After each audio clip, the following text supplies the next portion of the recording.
Arrogant billionaire dares waitress to dance. She stuns the whole ballroom in a grand ballroom, shimmering with chandeliers and expensive laughter. Billionaire Ethan Cole stood at the center of it all, handsome, arrogant, and untouchable. Subscribe my channel's true kindness fact. He believed money could buy anything: respect, admiration, even talent.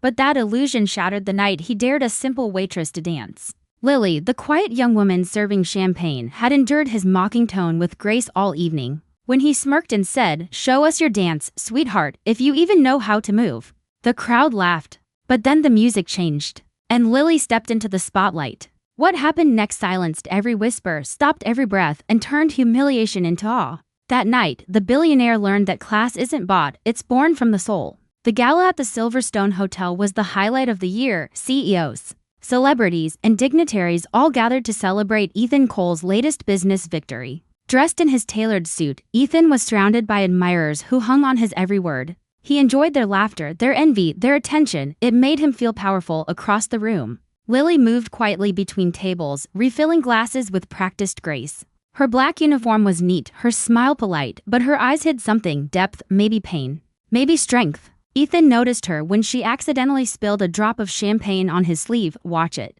he snapped, brushing off his jacket. "You don't belong near anything this expensive." Lily apologized softly, but Ethan wasn't done. Fueled by the crowd's attention, he smirked. "Tell you what, sweetheart, why don't you show us what you do belong in? Can you dance? Or is that too high class for a waitress?" The room chuckled, polite, nervous laughter. Lily's cheeks flushed, but she didn't back away. Instead, she took a deep breath, her voice steady. "Careful what you wish for, sir. You might not like the answer." Ethan raised a brow, amused. "Oh really? Then prove it, one song." "Right now." The band hesitated, glancing at Lily. She nodded. The pianist smiled slightly, as if he knew something no one else did, and began to play. The soft rhythm of a slow tango filled the air, and then Lily moved from the first step. Everything changed. Lily's body flowed with grace and control that no one expected. Her movements were precise yet effortless, a perfect blend of passion and power. The crowd, which moments ago had been whispering and laughing, was now completely silent. Ethan stood frozen, his arrogance slipping away with every turn she took. Her eyes met his once, sharp, daring, unafraid. It was as if she was rewriting the balance of the room, pulling all attention away from the billionaire and into her orbit. The music built, and she spun with breathtaking precision, her hair loosening, her spirit on full display. People began to applaud mid-song. Some even stood.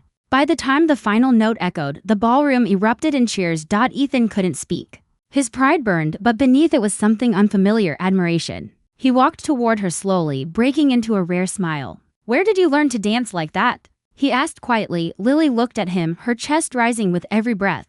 "My mother was a dancer before she passed. She taught me everything, even how to handle men who think they're above everyone else." A few nearby guests gasped. Ethan lowered his eyes, realizing the weight of his cruelty. For the first time, he didn't have a comeback. "Enjoy your evening, Mr. Cole," Lily said calmly, turning to leave.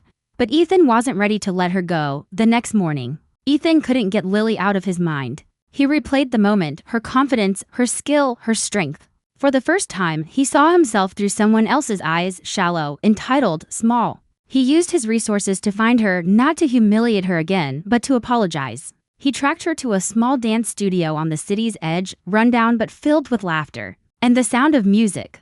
Through the window, he saw Lily teaching a group of underprivileged kids to dance, their smiles brighter than any chandelier. Ethan walked in quietly. The children stopped, whispering his name. Lily turned, surprised. "I came to say thank you," Ethan said, sincere. "You showed me something I'd forgotten, what real grace looks like." She smiled faintly. "Grace doesn't come from money, Mr. Cole. It comes from humility." Ethan nodded. "Then I have a lot to learn." Weeks later, the same ballroom hosted another event, but this time, it wasn't for Ethan's business. It was a charity gala for Lily's dance studio, fully funded by Ethan himself. When she walked in, she found a sign that read, "For those who dance with heart, not ego." As the music began, Ethan extended his hand. "May I have this dance?" Lily hesitated, then smiled. "Only if you promise not to step on my toes."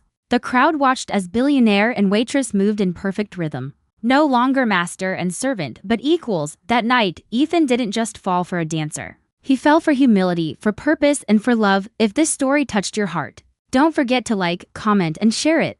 Tell us, do you believe true class comes from money or from the heart? Follow for more powerful tales of kindness, redemption, and unexpected love.